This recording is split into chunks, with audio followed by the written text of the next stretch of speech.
Rob, last game of 2018, just reflect on the year as a whole first and foremost. It's been another year of progress for the club. Yeah, obviously, I mean, in most ways it's been great, but the trouble is, like anything, when things are good, you probably pick on the moments that haven't gone quite your way as the frustrations. But on the whole, you know, I can't really credit the players enough for how hard they've worked over the past 12 months in both seasons, both half the season, the second half of last season and the first half of this season. You know, at both times, you know, we were top of the table come the end of last season, and we've got ourselves back to the top of the table, you know, at January this year. And I think that's a fantastic achievement from the players. As I said, they've worked very hard. Are there some frustrations? Of course there are. You know, the European thing last year didn't go how I wanted to do, and it's not quite going this year I would like it to, but it's alive for us. And I actually think, you know, we're actually in a really interesting place now, because we've potentially got two huge games in our pool, with the first one being at home. You know, there's a lot of things that are still in our hands, and that's really interesting. The Premiership is now fully in our hands. You know, if at any stage you get yourself in the top four, well, it's in your hands to stay there. And then if you get there, you've got the chance of a semi-final and the final. So, you know, what I really like is most things are in our hands still. Europe, Premiership, the Premiership Shield, Premiership Cup. We're in with a shout of all of them, and halfway through the year, that's a fantastic achievement. You go into the final game of 2018 against Northampton, but on the back of toppling the champions, 22 games unbeaten. Let's reflect on Saturday. What a performance! What a result! Yeah, I mean, it's difficult to reflect, because we try to get rid of all the reflection before Christmas. You know, it was important to us that we had a good chat about it the night after the game. We got the lads back in on Sunday so that they could have Christmas Eve and Christmas Day off from training.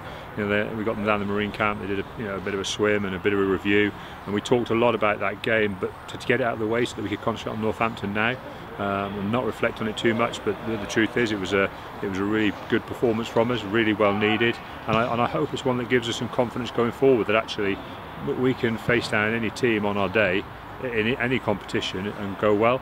But you do have to do a lot of things well, and I think that's what we did on the day. The nice thing for us as a group of coaches, we know we weren't faultless. You know, we could have added a bit more crispness to our handling at times.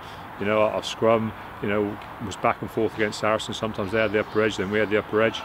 But overall, you know, we were prepared to work hard and stick at things and not get dented and not worry about mistakes. And there were some great qualities at the weekend. And what I really hope is it's just showing the players that actually what we do, if we do it really well and we work really hard at it, it can beat most teams, and that's what we've got to be make sure we can drive on Friday. More of the same, I'd imagine, for Northampton, and you know from past experience, never an easy place to go.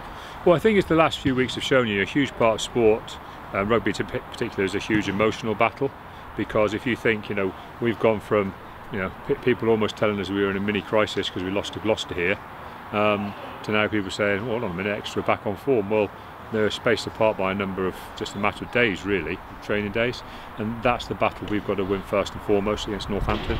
You know, they had a decent win last week travelling away against a Worcester team that have been playing well this season. We've had a decent win this week. We now travel to them, and it's actually going to be who can mentally and emotionally refresh the first and take the most kind of emotion and passion into the game. That's probably going to be the most important factor, because if we go, oh great, we've beaten Saracens, and then draw breath, we'll probably get beaten. That's how it works in the Premiership. If we go there and prepared to work just as hard as we were against Saracens, we'll probably do okay. Some of the pundits are labelling the one-dimensional Exeter. As long as you're winning, you won't care one iota about that, will you? Well, I think it's like anything, isn't it? You only really get labelled as one-dimensional if people only look at one dimension of your game.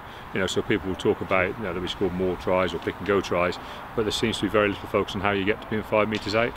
Well, you get there because of positive play in other areas of the field. And sometimes by putting the opposition under pressure and they can see penalties, and then you've got a choice. Well, you can take your kick at goal, or you can kick to the corner and carry on playing rugby and try and score the try. I know one's more positive than the other, and people seem to think it's not. It's taking the kick at goal is more positive than carrying on playing, and for us, we think the positive thing to do is to carry on playing and to trying to score tries. We like it that way, the players like it that way, they're enthused about trying to score tries. For me, it seems a no-brainer. Why not have a game plan that's built around trying to score tries? That's what the name of the game's about. And the walking wounded, you seem to be getting more and more back by the week now. You must go into this weekend and looking ahead in much better fettle. Yeah, I mean, it's like anything, you know, you lose some guys and you get some guys back, and you know, it's great to see guys like Johnny Hill in full training now. Obviously, you know, Ollie Woodburn doesn't look to be too far away now. He's got really well loaded. He just had a little tweak in the A-League game, but shouldn't be too far off. Jack Knowles not too far off now. You know, Henry Slade's back up and running. You know, Luke Cowan-Dickey got some game time last week. You know, there are some things. You know, some players there. The international boys look well settled in again now. You know, there's a lot of really good feeling around the place at the moment, but there should be, because we've just played a few good games of rugby. But the important thing for us, as I say, is to make sure we travel tomorrow with the right mindset and play against Northampton with the right mindset, because ultimately, you know, people forget about good performances pretty quickly if you don't back them up, and that's going to be our battle. That we're going to back things up this week. Perfect. All right.